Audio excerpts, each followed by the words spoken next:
Bem, pessoal, agora nessa aula aqui nós vamos falar sobre interrupções e pooling. Basicamente são métodos diferentes de monitoramento de periféricos e arquitetura de execução. Em um microcontrolador, a gente vai querer monitorar eventos externos ao microcontrolador para tomar algumas decisões em nosso fluxo de execução do nosso código. Por exemplo, se um botão ele foi pressionado e o pino X do microcontrolador identificou esse aperto de botão, se algum buffer de entrada de alguma comunicação serial ela está acontecendo agora, a gente quer identificar isso aí também. Enfim, eventos externos do nosso microcontrolador, geralmente a gente vai querer identificar para tomar alguma execução em nosso código. E basicamente existem duas maneiras que a gente pode estar verificando em relação a isso, que é o método de pooling e o método de interrupções. Bom, o método de pooling ela é a técnica mais rudimentar assim, na leitura de periféricos. Como diz aí, a CPU ela verifica ativamente e repetidamente o estado de algum periférico dentro do loop principal do nosso código, consumindo ciclos de processamento continuamente. Então, a CPU ela vai ficar verificando o estado de algum registrador específico para verificar algum pino de botão, se o buffer de chegada da porta serial executou dentro do loop principal, ali dentro do nosso while. Então eu botei aqui como exemplo esse código, né? Esse código aqui ele faz basicamente a execução do pooling, que é no loop principal do nosso código, nosso firmware. A gente vai ter um if, aí nesse if a gente tem GPIO read pin, ou seja, qual o valor de leitura desse GPIO, ele está em nível alto ou nível baixo. E qual o pino específico? O pino é o button pin, né? Digamos que tem um botão acoplado nesse pino do microcontrolador. E eu estou aqui sempre verificando se ele está pressionado. Se ele for pressionado, se minha CPU conseguir capturar aqui como true, ele vai executar o que está aqui dentro do if. Se não, ele não vai executar e somente vai executar essas do other tasks, né? Que seriam instruções genéricas aqui que eu coloquei no código. Perceba aqui que esse método, na realidade, ele traz algumas desvantagens. Como vem dizendo aqui, a gente tem um alto desperdício de processamento, né? A CPU ela fica presa verificando o periférico, impedindo a execução de outras tarefas matemáticas ou lógicas em paralelo também. Perceba também que aqui pode acontecer uma perda de eventos. Por exemplo, se eu clicar no botão muito rápido e o momento da execução da minha CPU estiver fazendo essa do other tasks, ela não vai identificar que eu cliquei no botão para isso aqui ser executado. Então eu perco a identificação desse evento. E por fim, aqui a gente tem um consumo de energia altíssimo, né? Porque como eu estou sempre gastando ciclos de fetch, decode e execute no loop principal, a CPU está trabalhando 100% a todo momento. E isso é ruim porque impede que a gente use modos de economia de energia, que são bastante importantes assim, para sistemas embarcados. Então, essa é a principal característica do pooling. Ela é fácil de ser implementada, eu verifico ali no loop principal se a ocorrência do evento está acontecendo. E se não, eu não executo o meu código que está aqui dentro do if. Mas também existe outro método, que é o método mais eficiente para isso, que é o método de interrupções. Nesse método, nós temos as interrupções, elas transferem a responsabilidade do monitoramento, em vez da CPU estar sempre monitorando o valor de algum evento que esteja acontecendo, ela passa essa responsabilidade para um hardware dedicado a isso, né? No caso do clicar do botão, um hardware específico para monitorar o valor de algum pino que esteja acoplado aquele botão. Então a mecânica é basicamente o seguinte: a CPU ela executa o loop principal normalmente com suas instruções ali, e o circuito de hardware de algum periférico, né? No caso o periférico de identificar o periférico da GPIO, que a gente pode verificar se um botão está sendo acoplado ali e está sendo clicado ou não, monitora esse pino de forma independente. Então quando ele detecta que a borda elétrica mudou, né, que eu cliquei no botão, ele chama esse hardware, ele seta uma flag lá no nosso microcontrolador, uma flag de interrupção, e envia um sinal elétrico chamando a CPU. Aí sim, a CPU ela acorda e faz aquela execução específica que a gente queria de acordo com o clicar do botão. Então, a vantagem aí é justamente o que é contrário à questão do pooling. Veja que aqui eu tenho uma resposta determinística e instantânea ali da minha execução. E eu também não tenho um desperdício de processamento, já que a CPU ela é só chamada quando é realmente necessário, quando o evento já aconteceu. Eu não tenho a minha perda de eventos, a CPU, quem monitora o evento em si é um hardware dedicado a isso, então ele não vai perder esse evento.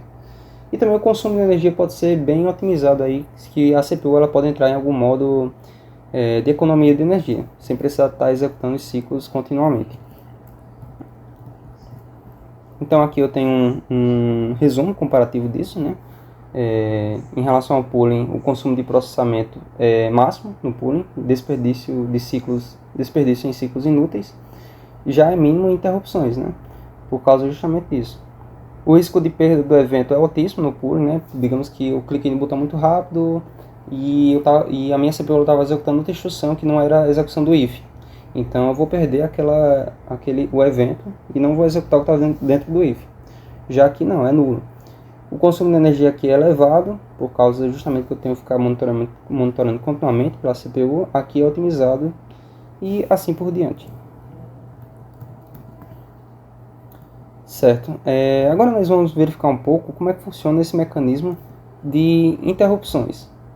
Basicamente aqui eu posso dividir que em vez do ciclo normal que acontece na CPU de fetch, decode e execute, a gente tem um contexto um pouco diferente. O que acontece? Primeiramente, quando um evento ele é disparado, né, quando eu cliquei no botão, alguma coisa assim, a gente tem o salvamento do contexto.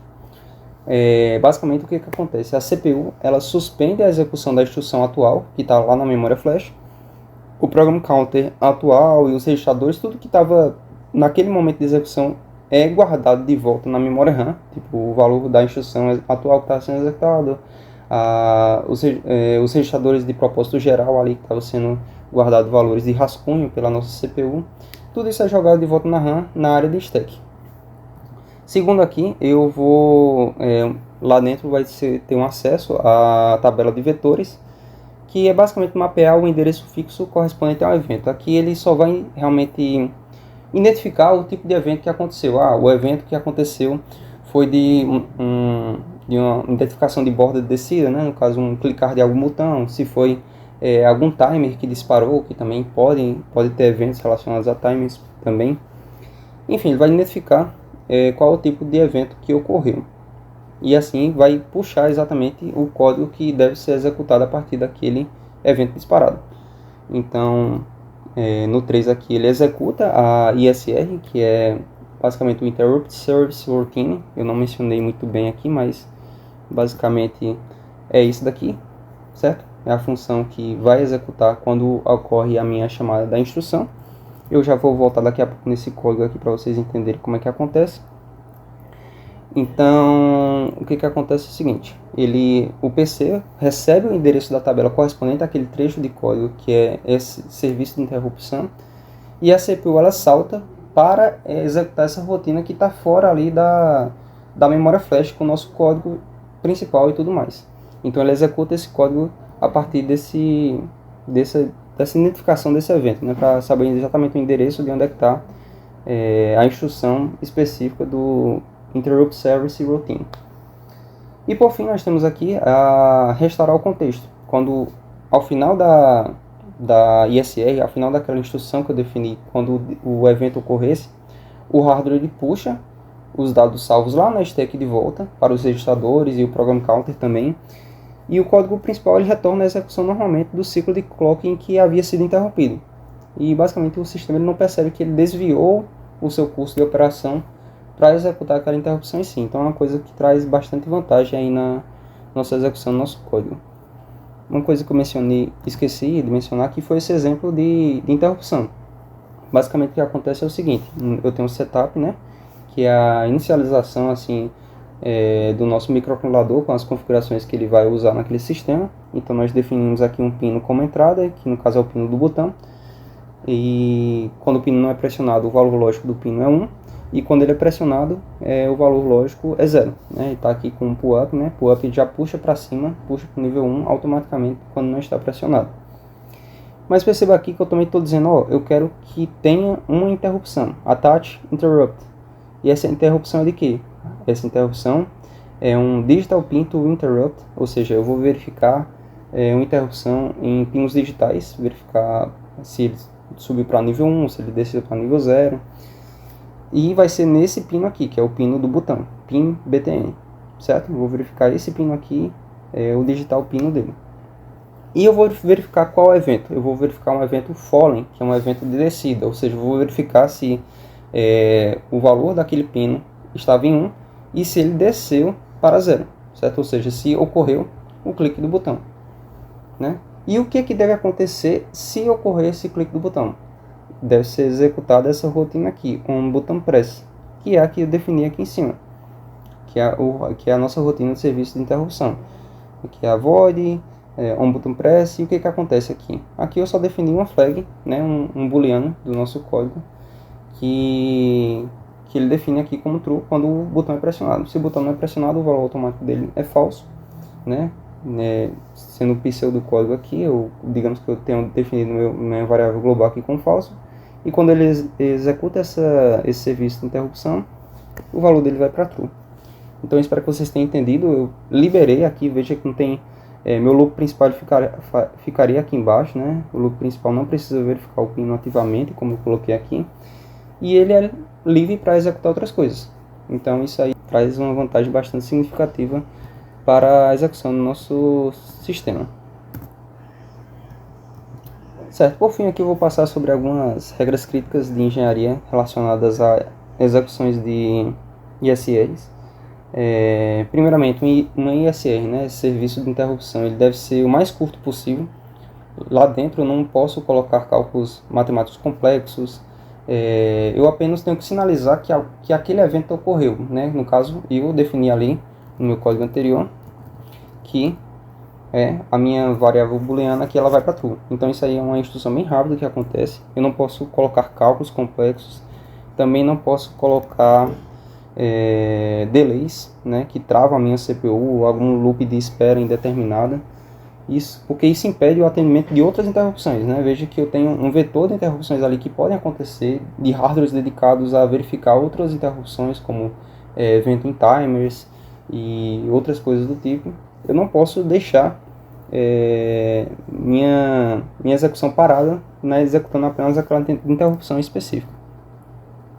E por fim aqui, é obrigatório o uso de um modificador volatile, que é um modificador para alguma variável que a gente vai utilizar ali dentro da nossa rotina de interrupção.